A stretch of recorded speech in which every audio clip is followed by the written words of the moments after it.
आज हम भारतीय संविधान के भाग को समझने का प्रयास करते हैं।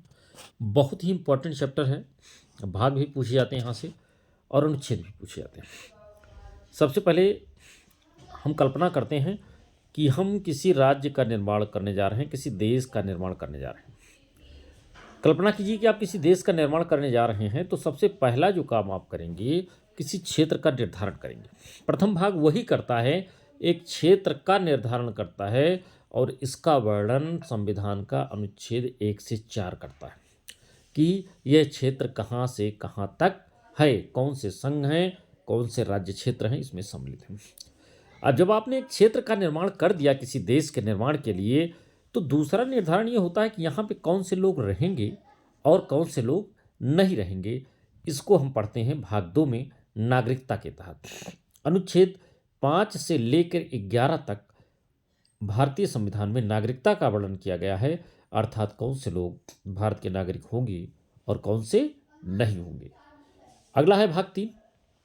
जब वहाँ पर कुछ लोगों को आपने बसा दिया, कुछ लोग रहने लगे, तब निश्चित रूप से बात करना होगा कि उन लोगों के अधिकार क्या होंगे।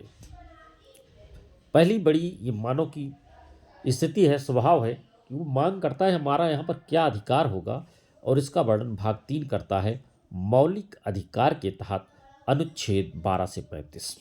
बहुत ध्यान से समझिएगा। पहला भाग संघ और राज्य क्षेत्र 1 से 4, दूसरा भाग नागरिकता अनुच्छेद 5 से 11 और तीसरा भाग मौलिक अधिकार अनुच्छेद 12 से 35। जब ये हो गया तब वहाँ पर जो शासन व्यवस्था बनाई जाएगी, उस शासन व्यवस्था में नीतियों का निर्माण किस तरीके से होगा, इसकी रूपरेखा क्या बनेगी, इसका निर्धारण भाग 4 करता है नीति निर्देशक तत्व में अनुच्छेद 36 से लेकर के 51 तक।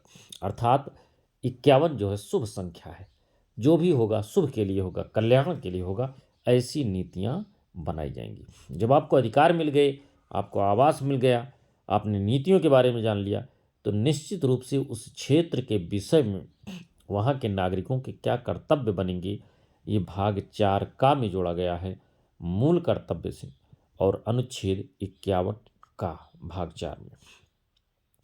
भाग 5 अपसंघ को व्याख्यायित करता है। देखिए 51 में पूरा 100 जोड़ दीजिए आप, हो गया 151। भाग 5 संघ का है और भाग 5 में अनुच्छेद 52 से लेकर के 151 तक का वर्णन है। भाग 5 के बाद भाग 6, पहले संघ का हिस्सा आया, पहले निश्चित रूप से पिता का हिस्सा, फिर पुत्र का हिस्सा। तो भाग 6 होता है राज्य। राज्य में अनुच्छेद 152 से 237 तक वर्णन है। भाग 7 आप जानने के लिए जानते रहिए कि जब शुरुआत में राज्यों का निर्माण हुआ, तब से कितने ही उनके भूभाग में, उनकी सीमाओं में भारत में परिवर्तन किया गया है, और अब इस भाग 7 की कोई वैल्यू नहीं रह गई है, कोई इसका महत्व नहीं रह गया है और ये निरसित हो गया है, अर्थात ये समाप्त है। कभी पूछ ले कहीं पर अनुच्छेद 238 के बारे में, तो ये निरसित है, निकल गया है। भाग 8 संघ राज्य क्षेत्र के आपसी संबंधों को लेकर के और इन क्षेत्रों के बारे में अनुच्छेद 239 से लेकर के 242 तक वर्णन। भाग 9 मोस्ट इम्पॉर्टेंट, बहुत ही ध्यान देंगे। भाग 9 पंचायत है, अनुच्छेद 243। देखिए 2 3 4, 4 बीच में है, 2 दूनी 4 और 3 उसमें लगा हुआ है, 2 4 3, 243। भाग 9 बार बार पूछा जाता है, भाग 9 का संबंध किस चीज़ से है, तो उत्तर है पंचायत। अब यहीं पर का खा कर दिया गया है। 9 पंचायत है, 9 का नगर पालिकाएँ हैं और 9 खा सहकारी समितियां हैं। 9 में 243 से 243 का सेड़ा तक है। भाग 9 का में नगर पालिकाएँ हैं 243 ता से 243 याछा तक, और भाग 9 खा में सहकारी समितियां हैं अनुच्छेद 243 याजा से यारना तक। ये हैं आज के 9 भाग।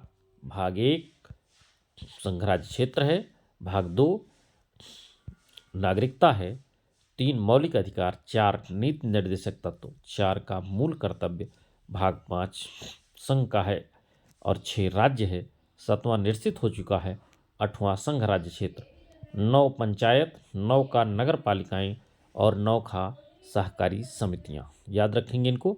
तब तक के लिए तैयार करेंगे और मिलते हैं फिर अगले वीडियो में।